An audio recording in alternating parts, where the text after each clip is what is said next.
ಕರ್ನಾಟಕದಲ್ಲಿ ಹೊಸ ಸರ್ಕಾರ ರಚನೆಗೆ ಕೌಂಟ್ ಡೌನ್ ಶುರುವಾಗಿದೆ.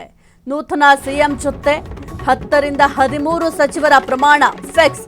ಕರ್ನಾಟಕದಲ್ಲಿ ಹೊಸ ಸರ್ಕಾರ ಅಂದ್ರೆ ಇಷ್ಟು ದಿನ ಸಿದ್ದರಾಮಯ್ಯ ಅವರ ಆಡಳಿತದಲ್ಲಿ ಸರ್ಕಾರ ನಡೀತಾ ಇತ್ತು. ಇನ್ನು ಮುಂದೆ ಡಿಕೆ ಶಿವಕುಮಾರ್ ಅವರ ಆಡಳಿತದಲ್ಲಿ ಸರ್ಕಾರ ನಡೆಯಲಿದೆ. 13+1 ಸೂತ್ರದಡಿ ಡಿಕೆ ಶಿವಕುಮಾರ್ ಸರ್ಕಾರ ರಚನೆ. ಕೊನೆ ಕ್ಷಣದವರೆಗೂ ಡಿಕೆ ಕ್ಯಾಬಿನೆಟ್ನದ್ದೇ ಕುತೂಹಲ. Yathindra Siddaramaiah, doctor G Parameshwar, KH Muniyappa, UT Khader, KJ George, Krishna Byregowda, MB Patil, Priyank Kharge, Satish Jarkiholi, Ramalinga Reddy, Dinesh Gundu Rao ಇಂದು ಪ್ರಮಾಣ ವಚನ ಫಿಕ್ಸ್. ಕರ್ನಾಟಕದಲ್ಲಿ ಡಿಕೆ ಶಿವಕುಮಾರ್ ಅವರ ಅಬ್ಬರಕ್ಕೆ ಕೌಂಟ್ ಡೌನ್ ಶುರುವಾಗಿದೆ. ಡಿಕೆ ಸಂಪುಟ ರಚನೆಗೆ ಹೈಕಮಾಂಡ್ ಅಂಗಳದಲ್ಲಿ ತಂತ್ರ. ಡಿಕೆಶಿ ಸಂಪುಟದಲ್ಲಿ ಯುವ ಕ್ರಾಂತಿಗೆ ಹೈಕಮಾಂಡ್ ಪ್ಲಾನ್. ಜಾತಿ, ಸಮುದಾಯ, ಪ್ರಾದೇಶಿಕವಾರು ವರ್ಚಸ್ಸು ಪರಿಗಣನೆ. ಮುಂಬರುವ ಚುನಾವಣೆ ದೃಷ್ಟಿಯಿಂದ ಭಾರೀ ಲೆಕ್ಕಾಚಾರ.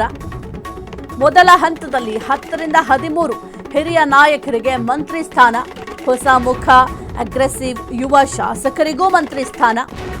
50 ವರ್ಷಕ್ಕಿಂತ ಕಡಿಮೆ ವಯಸ್ಸಿನ 10 ಶಾಸಕರಿಗೆ ಸಚಿವ ಸ್ಥಾನ.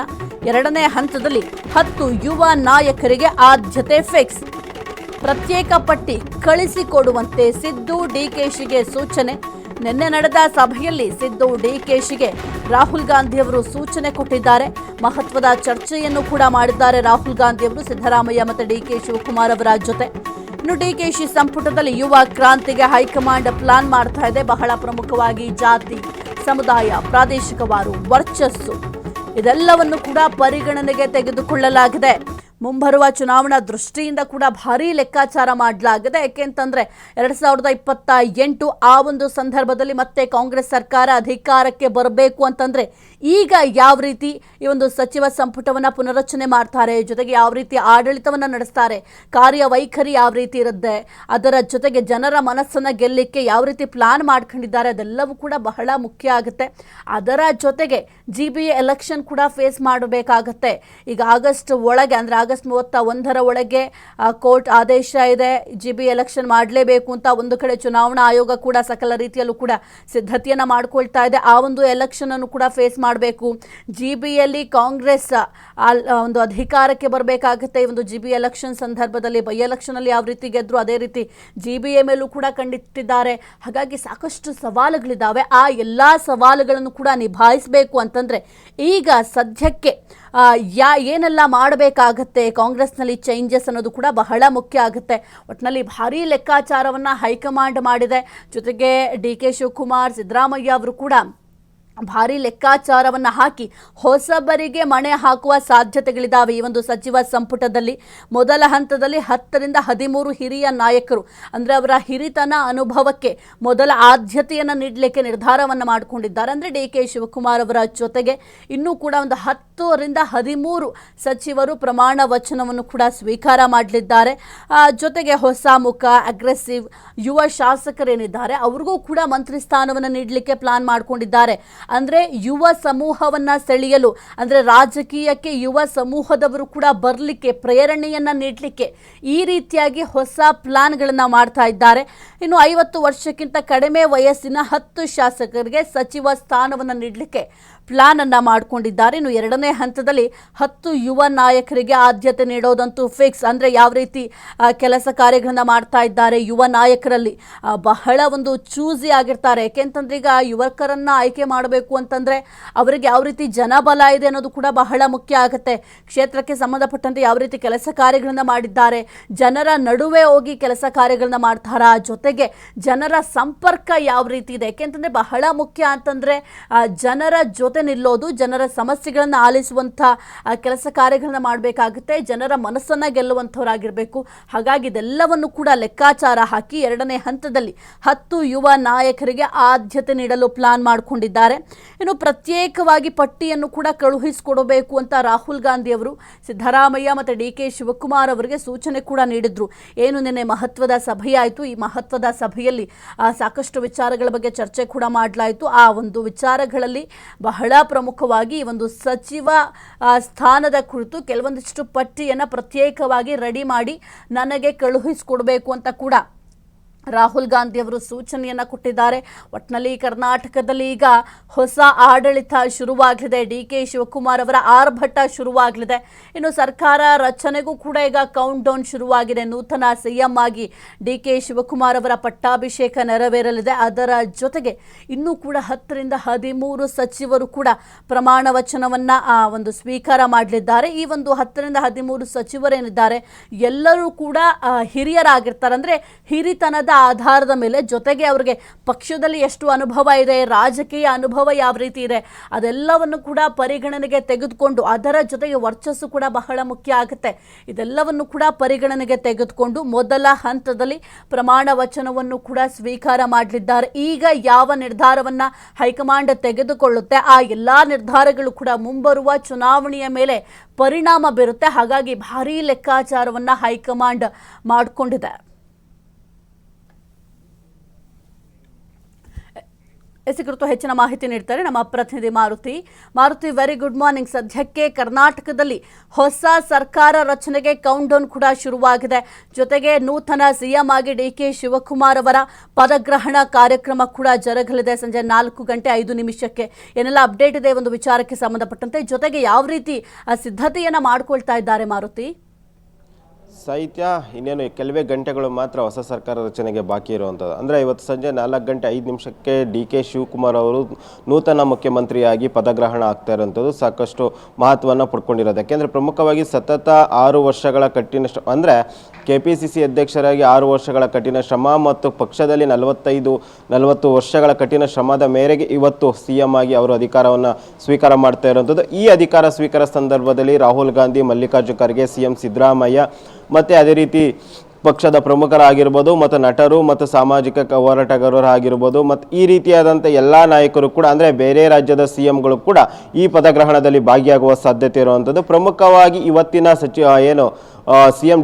CM ಆಗಿ ಡಿ.ಕೆ. ಶಿವಕುಮಾರ್ ಪ್ರಮಾಣ ವಚನ ಸ್ವೀಕಾರ ಮಾಡ್ತಾರೆ. ಇದೇ ಸಂದರ್ಭದಲ್ಲಿ 13 ಸಚಿವರು ಅಂದರೆ ಹಿರಿಯ ಸಚಿವರು ಪ್ರಮಾಣ ವಚನ ಸ್ವೀಕಾರ ಮಾಡುವ ಸಾಧ್ಯತೆ ಇರುವಂಥದ್ದು. ಇದಕ್ಕೆ ಬೇಕಾದಂಥ ಎಲ್ಲ ಸಿದ್ಧತೆಯನ್ನು ರಾಜಭವನದಲ್ಲಿ ಮಾಡ್ಕೊಂಡಿರೋಂಥದ್ದು. ಪ್ರಮುಖವಾಗಿ ಕಳೆದ 3 ದಿನಗಳಿಂದಲೂ ಕೂಡ ಇದರ ಸಿದ್ಧತೆಯನ್ನು ಮಾಡ್ಕೊತಾ ಇರೋದು. ಇದಕ್ಕೆ ಸಾಕಷ್ಟು ಗಣ್ಯರು ಕೂಡ ಆಗಮಿಸ್ತಾ ಇರೋಂಥದ್ದು. ಇದಕ್ಕೆ ಸಂಬಂಧಪಟ್ಟಂತೆ ನೋಡೋದಾದರೆ ಪ್ರಮುಖವಾಗಿ ಹಿರಿಯ ಸಚಿವರು ಅಂದರೆ KJ ಜಾರ್ಜ್ ಆಗಿರ್ಬೋದು, ಪರಮೇಶ್ವರ್ ಆಗಿರ್ಬೋದು, ರಾಮಲಿಂಗಾರೆಡ್ಡಿ ಆಗಿರ್ಬೋದು, ಸತೀಶ್ ಜಾರಕಿಹೊಳಿ ಮತ್ತು ಅದೇ ರೀತಿಯಾದಂತೆ ಯಾರೆಲ್ಲ ಇಂದಿನ ಸಿದ್ದರಾಮಯ್ಯ ಸಚಿವ ಸಂಪುಟದಲ್ಲಿ ಮಿನಿಸ್ಟರ್ ಆಗಿದ್ರು ಅವರೆಲ್ಲ ಆಲ್ಮೋಸ್ಟ್ ಹಿರಿಯ ಸಚಿವರು ಕೂಡ ಇದೇ DKC ಜೊತೆ ಪ್ರಮಾಣ ವಚನ ಸ್ವೀಕಾರ ಕೂಡ ಮಾಡ್ತಾ ಇರೋಂಥದ್ದು. ಇನ್ನು ಅದನ್ನು ಹೊರತುಪಡಿಸಿ ನೋಡೋದಾದ್ರೆ ಬಾಕಿ ಉಳಿದಂತಹ ಸಚಿವ ಸ್ಥಾನಗಳಿಗೆ ಹೈಕಮಾಂಡ್ ಇನ್ನೂ ಯಾವುದೇ ರೀತಿಯಾದಂಥ ತೀರ್ಮಾನ ತಿಳಿಸಿಲ್ಲ. ಮುಂದಿನ ದಿನಗಳಲ್ಲಿ ಅದನ್ನು ಕೂಡ ಭರ್ತಿ ಮಾಡುವ ಸಾಧ್ಯತೆ ಇರುವಂಥದ್ದು. ಪ್ರಮುಖವಾಗಿ ಇವತ್ತು ಸಾಕಷ್ಟು ಮಹತ್ವವನ್ನು ಪಡ್ಕೊಂಡಿರೋಂಥದ್ದು ಈ ಕ್ಯಾಬಿನೆಟ್ ಏನು ಈ ಸಚಿವ ಸಂಪುಟ ಆಗಿರ್ಬೋದು ಮತ್ತು ಅದೇ ರೀತಿ DKC ಅವರು ಪ್ರಮಾಣ ವಚನ ಸ್ವೀಕಾರ ನಂತರ ವಿಧಾನಸೌಧಕ್ಕೆ ಹೋಗ್ತಾರೆ. ಅಲ್ಲಿ ಕೂಡ ಕ್ಯಾಬಿನೆಟ್ ಅನ್ನು ಕೂಡ ತಮ್ಮ ಮೊದಲ ಕ್ಯಾಬಿನೆಟ್ ಅನ್ನು ಕೂಡ ನಿರ್ವಹಣೆ ಮಾಡುವಂಥದ್ದು. ಇದಕ್ಕೂ ಬೇಕಾದಂಥ ಸಿದ್ಧತೆಯನ್ನು ಕೂಡ ವಿಧಾನಸೌಧದಲ್ಲಿ ಮಾಡ್ಕೊಂಡಿರುವಂಥ. ಪ್ರಮುಖವಾಗಿ ಇವತ್ತು DKC ಅವರು ಏನು ಸಚಿವ ಅಂದರೆ ಪ್ರಮಾಣ ವಚನ ಸ್ವೀಕಾರ ಮುನ್ನವೇ ಏನು ಕನಕಪುರಕ್ಕೆ ತರುವ ಸಾಧ್ಯತೆ ಇರುವಂಥದ್ದು. ಅವರ ತಾಯಿಯರನ್ನ ಭೇಟಿಯಾಗಿ ಆಶೀರ್ವಾದ ಪಡೆಯುವ ಸಾಧ್ಯತೆ ಇರುವಂಥದ್ದು. ಅದೇ ರೀತಿ ತಮ್ಮ ತಂದೆಯ ಸಮಾಧಿಗೂ ಕೂಡ ಪೂಜೆ ಸಲ್ಲಿಸುವ ಸಾಧ್ಯತೆ ಇರುವಂಥದ್ದು ಸಾಹಿತ್ಯ. ಇದನ್ನು ಹೊರತುಪಡಿಸಿ ನೋಡೋದಾದ್ರೆ ಪ್ರಮುಖವಾಗಿ ಇವತ್ತು ರಾಹುಲ್ ಗಾಂಧಿ ಅವರು ಕೂಡ ಬರ್ತಾ ಇರುವಂಥದ್ದು. ಅದೇ ರೀತಿ ಎಲ್ಲ ಹಿರಿಯ ಸಚಿವರು ಕೂಡ ಅವರ ಸಮ್ಮುಖದಲ್ಲೇ ಕೂಡ ಪ್ರಮಾಣ ವಚನ ಸ್ವೀಕಾರ ಮಾಡ್ತಾ ಇರುವಂಥದ್ದು. ಇನ್ನು ಬಾಕಿ ಉಳಿದಂಥ ಸಚಿವ ಸ್ಥಾನಗಳಿಗೆ ಹೈಕಮಾಂಡ್ ಕೂಡ ಇನ್ನು ನಿರ್ಧಾರ ಮಾಡುತ್ತೆ. ಆ ನಂತರ ಅದರಲ್ಲೂ ಕೂಡ ಈ ಬಾರಿ ಏನು ಸಾಕಷ್ಟು ಒತ್ತಡ ಕೇಳಬರ್ತಂಥದ್ದು ಹೊಸಬರಿಗೆ ಮತ್ತು ಯುವಕರಿಗೆ ಅವಕಾಶ ಕೊಡಬೇಕು ಅಂತ ಕೂಡ ಈ ಕ್ಯಾಬಿನೆಟ್ನಲ್ಲಿ ಸಾಕಷ್ಟು ಒತ್ತಡ ಕೇಳಬರ್ತಿದೆ. ಅದಕ್ಕೆ ಸಂಬಂಧಪಟ್ಟಂತೆ ನೋಡೋದಾದ್ರೆ ಈಗಾಗಲೇ ಅದಕ್ಕೂ ಬೇಕಾದಂಥ ವ್ಯವಸ್ಥೆಗಳನ್ನು ಮಾಡ್ಕೊಳ್ಳಿ ಅಂತ ರಾಹುಲ್ ಗಾಂಧಿ ಕೂಡ ಸೂಚನೆ ನೀಡಿರುವಂಥದ್ದು. ಪ್ರಮುಖ ಮುಂದಿನ ದಿನಗಳಲ್ಲಿ ಮತ್ತೊಂದು ಕ್ಯಾಬಿನೆಟ್ ರಚನೆ ಆಗುತ್ತೆ ಅಂದರೆ ಬಾಕಿ ಉಳಿದಂಥ ಕ್ಯಾಬಿನೆಟ್ ರಚನೆ ಏನಾಗುತ್ತೆ ಅದೇ ಸಂದರ್ಭದಲ್ಲಿ 10 ಯುವಕರಿಗೆ ಅವಕಾಶ ಕೊಡಬೇಕು ಅಂತ ಕೂಡ ರಾಹುಲ್ ಗಾಂಧಿ ಹೇಳಿರುವಂಥದ್ದು. ಅಂದರೆ ಪ್ರಮುಖವಾಗಿ 50 ವರ್ಷಕ್ಕಿಂತ ಕೆಳಪಟ್ಟ ಇರುವಂಥ ಯುವಕರಿಗೆ ಮೊದಲ ಬಾರಿಗೆ ಆಯ್ಕೆಯಾದಂಥರಾಗಿರ್ಬೋದು ಮತ್ತು 2-3 ಬಾರಿ ಆಯ್ಕೆಯಾದಂಥ ಶಾಸಕರಾಗಿರ್ಬೋದು ಅವ್ರಿಗೂ ಕೂಡ ಅವಕಾಶ ಸಿಗುತ್ತೆ ಅಂತ ಕೂಡ ರಾಹುಲ್ ಗಾಂಧಿ ಹೇಳಿರುವಂಥ. ಅದನ್ನು ಒಂದು ಪಟ್ಟಿಯನ್ನು ತಯಾರಿ ಮಾಡಿ ಅಂತ CM ಸಿದ್ದರಾಮಯ್ಯರಿಗೂ ಮತ್ತು ಅದೇ ರೀತಿ DKC ಅವ್ರಿಗೂ ಕೂಡ ಸೂಚನೆ ಕೊಟ್ಟಿರುವಂಥದ್ದು ಸಾಹಿತ್ಯ. ಮಾರುತಿ, ಈಗ ಬಹಳ ಮುಖ್ಯವಾಗಿ ಡಿಕೆ ಸಂಪುಟದಲ್ಲಿ ಕೆಲವೊಂದಿಷ್ಟು ಮೇಜರ್ ಚೇಂಜಸ್ ಆಗುವ ಸಾಧ್ಯತೆಗಳು ಕೂಡ ಇದ್ದಾವೆ. ಬಹಳ ಮುಖ್ಯವಾಗಿ ಹಲವು ಲೆಕ್ಕಾಚಾರವನ್ನು ಹೈಕಮಾಂಡ್ ಕೂಡ ಪ್ಲಾನ್ ಮಾಡಿಕೊಂಡಿದೆ.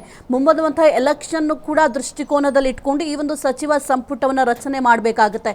ಅದಕ್ಕೆ ಸಂಬಂಧಪಟ್ಟಂತೆ ಏನೆಲ್ಲ ಒಂದು ತೀರ್ಮಾನವನ್ನು ಹೈಕಮಾಂಡ್ ತೆಗೆದುಕೊಂಡಿದೆ, ಜೊತೆಗೆ ಯಾವ ಆಧಾರದಲ್ಲಿ ಈ ಒಂದು ಸಚಿವ ಸ್ಥಾನವನ್ನು ನೀಡಲಿಕ್ಕೆ ಯಾರಿಗೆ ಮಣೆ ಹಾಕಬೇಕು ಅಂತ ಹೆಂಗೆ ಪ್ಲಾನ್ ಮಾಡಿಕೊಂಡಿದೆ? ಸೈತ್ಯ ಈಗ ಮೊದಲ ಬಾರಿಗೆ ಸಿಎಂ ಸ್ಥಾನದಿಂದ ಸಿದ್ದರಾಮಯ್ಯನ ಇಳಿಸಿದ್ರು. ಅವರ ಆಪ್ತರಿಗೂ ಕೂಡ ಈ ಕ್ಯಾಬಿನೆಟ್ನಲ್ಲಿ ಸ್ಥಾನವನ್ನು ನೀಡ್ತಾ ಇರುತ್ತದೆ. ಯಾಕೆಂದರೆ ಸಿದ್ದರಾಮಯ್ಯರು ಕೂಡ ಸಾಕಷ್ಟು ಒತ್ತಡನ ಹಾಕಿದ್ರು. ಅಂದರೆ ನಾನೇನಾದರೂ ಇಳಿದ್ರೂ ಪರವಾಗಿಲ್ಲ, ಬಟ್ ನನ್ನ ಜೊತೆಯಲ್ಲಿ ಇರುವಂಥ ಸಚಿವರಿಗಾಗಿರ್ಬೋದು, ನನ್ನ ಆಪ್ತರಿಗಾಗಿರ್ಬೋದು, ಅವ್ರಿಗೆ ಯಾವುದೇ ರೀತಿಯ ಸಮಸ್ಯೆ ಆಗಬಾರ್ದು, ಅವ್ರಿಗೂ ಕೂಡ ಸಚಿವ ಸ್ಥಾನದಲ್ಲಿ ಅವಕಾಶಗಳನ್ನು ಕೊಡಬೇಕು ಅಂತ ಒತ್ತಡ ಹಾಕಿದ್ರು. ಅದೇ ರೀತಿಯಾಗಿ ಈಗ ಎಂ ಬಿ ಪಾಟೀಲ್ ಆಗಿರ್ಬೋದು, ಜಾರ್ಜ್ ಆಗಿರ್ಬೋದು, ಅದೇ ರೀತಿಯಾದ ಸತೀಶ್ ಜಾರಕಿಹೊಳಿ ಆಗಿರ್ಬೋದು, ಮತ್ತು ತಮ್ಮ ಪುತ್ರ ಯತೀಂದ್ರ ಸಿದ್ದರಾಮಯ್ಯ ಆಗಿರ್ಬೋದು, ಮತ್ತು ಈ ರೀತಿಯಂಥ ಹಲವು ನಾಯಕರಿಗೂ ಕೂಡ ಈ ಕ್ಯಾಬಿನೆಟ್ ಅಂದ್ರೆ ಮೊದಲ ಹಂತದ ಕ್ಯಾಬಿನೆಟ್ ನಲ್ಲೇ ಕೂಡ ಅವ್ರಿಗೆ ಅವಕಾಶ ಸಿಕ್ಕಿರುವಂಥದ್ದು. ಸಿದ್ದರಾಮಯ್ಯರ ಒತ್ತಡ ಆಗಿರ್ಬೋದು ಮತ್ತು ಅವರ ಅಭಿಲಾಷೆ ಮೇರೆಗೂ ಕೂಡ ಅವರಿಗೆ ಅವಕಾಶವನ್ನ ಈ ಬಾರಿ ಕ್ಯಾಬಿನೆಟ್ ನಲ್ಲಿ ಕೊಟ್ಟಿರುವಂಥದ್ದು. ಇನ್ನೊಂದು ಕಡೆ ನೋಡಿದ್ರೆ ಜಾತಿ ಲೆಕ್ಕಾಚಾರ ಆಗಿರ್ಬೋದು, ಅದೇ ರೀತಿ ಜಿಲ್ಲಾವಾರು ಲೆಕ್ಕಾಚಾರಗಳು ಆಗಿರ್ಬೋದು, ಮತ್ತೆ ಸಮುದಾಯ ಲೆಕ್ಕಾಚಾರ ಆಧಾರದ ಮೇಲೆ ಕೂಡ ಈಗ ಸಚಿವ ಸ್ಥಾನವನ್ನು ಕೊಡ್ತಾ ಇರೋದು. ಪ್ರಮುಖವಾಗಿ ಸ್ಪೀಕರ್ ಆಗಿದ್ದಂತಹ ಯು ಟಿ ಖಾದರ್ಗೂ ಇದೇ ಮೊದಲ ಹಂತದ ಸಚಿವ ಸಂಪುಟ ರಚನೆಯ ಸಂದರ್ಭದಲ್ಲೇ ಯು ಟಿ ಖಾದರ್ಗೂ ಕೂಡ ಸಚಿವ ಸ್ಥಾನ ಸಿಗುವ ಸಾಧ್ಯತೆ ಇರುವಂಥದ್ದು. ಒಟ್ಟಿನಲ್ಲಿ ಈ ರೀತಿಯಾದ ಸಮುದಾಯ ಆಗಿರಬಹುದು ಮತ್ತು ಜಾತಿ ಲೆಕ್ಕಾಚಾರ ಆಗಿರಬಹುದು ಮತ್ತು ಸಿದ್ದರಾಮಯ್ಯ ಆಶಯ ಮೇರೆಗೆ ಆಗಿರಬಹುದು ಮತ್ತು ಡಿಕೆಶಿ ಕೆಲ ಆಪ್ತರಿಗೂ ಕೂಡ ಈ ಕ್ಯಾಬಿನೆಟ್ ನಲ್ಲಿ ಸ್ಥಾನ ಸಿಗುವ ಸಾಧ್ಯತೆ ಇರುವಂಥದ್ದು. ಅದೇ ರೀತಿ ಮುಂದಿನ ಕ್ಯಾಬಿನೆಟ್ ನಲ್ಲೂ ಕೂಡ ಇಬ್ಬರಿಗೂ ಅಂದ್ರೆ ಸಿದ್ದರಾಮಯ್ಯ ಆಪ್ತರಿಗೂ ಕೆಲವರಿಗೆ ಮತ್ತು ಅದೇ ರೀತಿ ಹೈಕಮಾಂಡ್ ಸೂಚನೆ ಮೇರೆಗೆ ಯುವಕರಿಗಾಗಿರ್ಬೋದು ಮತ್ತು ಡಿಕೆಶಿ ಅವ್ರಿಗೂ ಕೂಡ ಅವರ ಆಪ್ತರಿಗೂ ಕೂಡ ಇದೇ ಕ್ಯಾಬಿನೆಟ್ ನಲ್ಲಿ ಅವಕಾಶ ಸಿಗುವ ಸಾಧ್ಯತೆ ಇರುವಂಥದ್ದು. ಒಟ್ಟಿನಲ್ಲಿ ಮುಂದಿನ 28ರ ಚುನಾವಣೆ ದೃಷ್ಟಿಯಿಂದ ಆಗಿರ್ಬೋದು, ಹೈಂದ ಓಟ್ಗಳನ್ನು ಸೆಳೆಯುವ ದೃಷ್ಟಿ ಆಗಿರ್ಬೋದು, ಅಂದ್ರೆ ಪ್ರಮುಖವಾಗಿ ಕುರುಬರ ಓಟ್ ಆಗಿರ್ಬೋದು, ಮುಸ್ಲಿಂ ಓಟ್ ಆಗಿರ್ಬೋದು ಮತ್ತು SC ST ಓಟ್ ಆಗಿರ್ಬೋದು, ಇವನ್ನ ಸೆಳೆಯುವ ನಿಟ್ಟಿನಲ್ಲೂ ಕೂಡ ಕೆಲವರಿಗೆ ಅವಕಾಶ ಕೊಟ್ಟಿರುವಂಥದ್ದು. ಅದೇ ರೀತಿ ಲಿಂಗಾಯತರಿಗಾಗಿರ್ಬೋದು ಮತ್ತು ಒಕ್ಕಲಿಗರ ಮತ ಸೆಳೆಯುವ ನಿಟ್ಟಿನಲ್ಲೂ ಕೂಡ ಈ ಕ್ಯಾಬಿನೆಟ್ನಲ್ಲಿ ಅವಕಾಶ ಕೊಟ್ಟಿರೋದು. ಒಟ್ಟಲ್ಲಿ 2028ರ ಚುನಾವಣೆ ಆಗಿರ್ಬೋದು ಮತ್ತು 2029ರ ಲೋಕಸಭಾ ಚುನಾವಣೆ ದೃಷ್ಟಿಯಿಂದ ಆಗಿರ್ಬೋದು, ಎಲ್ಲವೂ ಕೂಡ ಆಧಾರದ ಮೇಲೆ ಎಲ್ಲರಿಗೂ ಕೂಡ ಈ ಕ್ಯಾಬಿನೆಟ್ನಲ್ಲಿ ಯುವಕರಿಗಾಗಿರ್ಬೋದು ಮತ್ತು ಅದೇ ರೀತಿ ಹಿರಿಯರಿಗಾಗಿರ್ಬೋದು ಮತ್ತು ಮೊದಲ ಬಾರಿಗೆ ಆಯ್ಕೆಯಾದಂಥ ಶಾಸಕರಿಗಾಗಿರ್ಬೋದು ಎಲ್ಲರಿಗೂ ಕೂಡ ಈ ಕ್ಯಾಬಿನೆಟ್ ಅವಕಾಶ ಸಿಗುವ ಸಾಧ್ಯತೆ ಇರುವಂಥದ್ದು. ಸಾಹಿತ್ಯ ಭಾರತಿ, ಈಗ ಬಹಳ ಮುಖ್ಯವಾಗಿ 4:05 ಪಟ್ಟಾಭಿಷೇಕ ಕೂಡ ನಡೆಯಲಿದೆ. ಹಾಗಾಗಿ ಯಾವ ರೀತಿ ಸಿದ್ಧತೆಯನ್ನ ಮಾಡಿಕೊಂಡಿದ್ದಾರೆ? ಯಾಕೆಂತಂದ್ರೆ DK ಶಿವಕುಮಾರ್ ಅವರ ಅಭಿಮಾನಿಗಳು, ಬೆಂಬಲಿಗರು ಸಾಕಷ್ಟು ಸಂಖ್ಯೆಯಲ್ಲಿ ಆಗಮಿಸ್ತಾರೆ. ಹಾಗಾಗಿ ಇದೆಲ್ಲವನ್ನು ಕೂಡ ಕಂಟ್ರೋಲ್ ಮಾಡಲಿಕ್ಕೆ ಯಾವ ರೀತಿ ಸಿದ್ಧತೆಯನ್ನ ಮಾಡಿಕೊಂಡಿದ್ದಾರೆ ಮಾರುತಿ? ಸಾಹಿತ್ಯ ಮೊದಲಿಗೆ ವಿಧಾನಸೌಧ ಗ್ರಾಮ್ ಸ್ಟೆಪ್ ಮೇಲೆ ಅವಕಾಶ ಕೊಡಬೇಕು ಮತ್ತು ಅಲ್ಲಿ ಪ್ರಮಾಣ ವಚನ ಸ್ವೀಕಾರ ಮಾಡಬೇಕು ಅಂತ DKಶಿ ಅವರು ತೀರ್ಮಾನ ಮಾಡಿದ್ದಾರೆ. ಆದರೆ ಎಲ್ಲೋ ಒಂದು ಕಡೆ ಜನ ಸೇರುವ ಸಾಧ್ಯತೆ ಇರುವಂಥದ್ದು ಅಂದರೆ ಪ್ರಮುಖವಾಗಿ ಕನಕಪುರದಿಂದ ಆಗಿರ್ಬೋದು ಮತ್ತು ಹಳೆ ಮೈಸೂರು ಭಾಗದಿಂದ ಅತಿ ಹೆಚ್ಚು ಜನ ಸೇರುವ ಸಾಧ್ಯತೆ ಇರುವಂಥದ್ದು. ಅದರಿಂದಾಗಿ ಮುಂದೆ ಸಮಸ್ಯೆ ಆಗ್ಬೋದು ಎಂಬ ನಿಟ್ಟಿನಲ್ಲಿ ಅದನ್ನು ಕೂಡ ಕ್ಯಾನ್ಸಲ್ ಮಾಡಿ ಈಗ ರಾಜಭವನದಲ್ಲಿ ಅಂದರೆ ಲೋಕಭವನದಲ್ಲಿ ಸಚಿವ ಅಂದರೆ ಸಿಎಂ ಆಗಿ DKಶಿ ಅವರು ಅಧಿಕಾರ ಸ್ವೀಕಾರ ಮಾಡ್ತಾ ಇರೋದು. ಅದಕ್ಕೆ ಸಂಬಂಧಪಟ್ಟಂತೆ ಕೆಲವರಿಗೆ ಮಾತ್ರ ಲೋಕಭವನಕ್ಕೆ ಅವಕಾಶ ಇರುತ್ತೆ. ಯಾಕೆಂದ್ರೆ ಅದಕ್ಕೆ ಸಂಬಂಧಪಟ್ಟಂತೆ ಪಾಸ್ಗಳನ್ನು ಕೂಡ ಈಗಾಗಲೇ ವಾರ್ತಾ ಇಲಾಖೆಯಿಂದ ಕೊಟ್ಟಿರೋದು. ಅಂದ್ರೆ ಯಾರಿಗೆಲ್ಲ ಆಹ್ವಾನ ಇರುತ್ತೆ ಅವರಿಗೆ ಮಾತ್ರ ಅವಕಾಶ ಇರುತ್ತೆ. ಅದನ್ನ ಹೊರತುಪಡಿಸಿ ಯಾರಿಗೂ ಕೂಡ ಲೋಕಭವನಕ್ಕೆ ಹೋಗುವ ಅವಕಾಶ ಇರಲ್ಲ. ಅದಕ್ಕೆ ಸಂಬಂಧಪಟ್ಟಂತೆ ಪ್ರಮುಖವಾಗಿ ನಟರಿಗಾಗಿರ್ಬೋದು ಮತ್ತೆ ಪಕ್ಷದ ಪ್ರಮುಖರ ಆಗಿರ್ಬೋದು ಮತ್ತೆ ಅದೇ ರೀತಿ ಬೇರೆ ರಾಜ್ಯದಿಂದ ಬರುವಂತಹ CMಗಳಿಗೆ ಮತ್ತು ಅಲ್ಲಿನ ಸಚಿವರುಗಳಿಗಾಗಿರ್ಬೋದು ಮತ್ತೆ ಅದೇ ರೀತಿ ಇಲ್ಲಿನ ಸಾಮಾಜಿಕ ಹೋರಾಟಗಾರ ಆಗಿರ್ಬೋದು ಮತ್ತೆ ಈ ರೀತಿಯಾದಂಥ ಯಾರಿಗೆಲ್ಲ ಅವಕಾಶಗಳನ್ನ ಕೊಟ್ಟು ಪಾಸನ್ನು ನೀಡಲಾಗಿರುತ್ತೆ ಅವ್ರಿಗೆ ಮಾತ್ರ ಲೋಕಭವನಕ್ಕೆ ಎಂಟ್ರಿ ಇರುತ್ತೆ. ಅದನ್ನು ಹೊರತುಪಡಿಸಿ ಅಭಿಮಾನಿಗಳಾಗಿರ್ಬೋದು ಮತ್ತೊಬ್ಬರಿಗಾಗಿರ್ಬೋದು ಯಾರಿಗೂ ಕೂಡ ಈ ಲೋಕಭವನದಲ್ಲಿ ಅವಕಾಶ ಇರಲ್ಲ. ಮುಂಭಾಗದಲ್ಲಿ ಕೆಲವರು ಸೇರುವ ಅವಕಾಶ ಇರುವಂಥದ್ದು. ಯಾಕೆಂದ್ರೆ ಈಗ DKಶಿ CM ಆಗಬೇಕು ಅಂತ ಹಳೆ ಮೈಸೂರು ಭಾಗದಲ್ಲಿ ಸಾಕಷ್ಟು ಒತ್ತಡ ಇತ್ತು ಮತ್ತೆ ಅದೇ ರೀತಿ ಶಾಸಕರ ಒತ್ತಡ ಕೂಡ ಇತ್ತು. ಅದರಿಂದಾಗಿ ಅವರು ಕೂಡ ಅಂದ್ರೆ ಕನಕಪುರ ಆಗಿರ್ಬೋದು ಮತ್ತೆ ಮಂಡ್ಯ, ಮೈಸೂರು ಈ ಭಾಗದ ಜನರು ಕೂಡ ಅಲ್ಲಿ ಸೇರುವ ಸಾಧ್ಯತೆ ಇರುವಂಥದ್ದು. ಅಲ್ಲಿ ಎಷ್ಟು ಜನ ಸೇರ್ತಾರೆ, ಎಷ್ಟು ಅವಕಾಶ ಕೊಟ್ಟಿದೆ ಎಂಬುದು ಕೂಡ ಕಾದು ನೋಡಬೇಕು. ಪ್ರಮುಖವಾಗಿ ಆ ರಾಜಭವನದ ಮುಂದೆ ಅತಿ ಹೆಚ್ಚು ಜನರು ಸೇರುವ ಅವಕಾಶ ಇರೋದಲ್ಲ, ಕೆಲವೇ ಜನಗಳಿಗೆ ಸೇರುವ ಅವಕಾಶ ಇರುವಂಥದ್ದು. ಸಾಹಿತ್ಯ. ಓಕೆ, ಥ್ಯಾಂಕ್ ಯು ಮಾರುತಿ ನಿಮ್ಮೆಲ್ಲ ಮಾಹಿತಿಗಾಗಿ.